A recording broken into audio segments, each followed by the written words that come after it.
clutch time.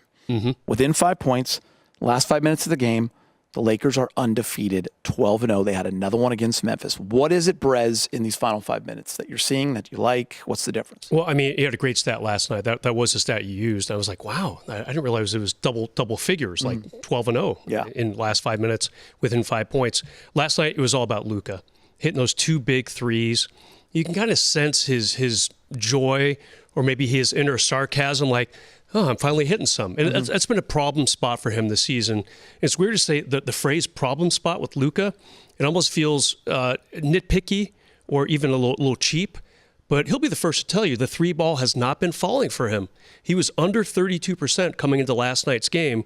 And that would be like the second worst of his career if it stays in that range. I think he was 31.7% before last night.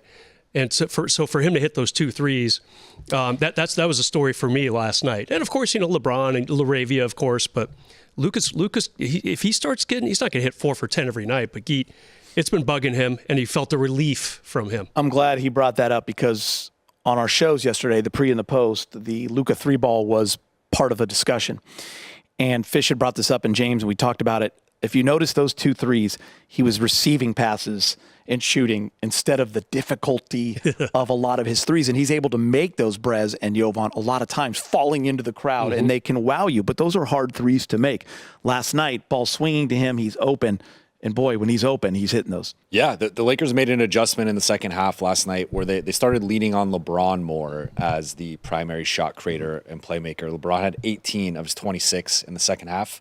7 of his 10 assists in the second half as well. So they really shifted the usage and the way the offense was flowing into LeBron, a lot of post-ups, but also driving, kicking out to Luka. He had a couple of those, but also spraying out to the weak side corner. Jake LaRavia was able to capitalize a lot off of that. I think the story for me with this group in crunch time is actually their defense, where they are the league's best defense in crunch time right now.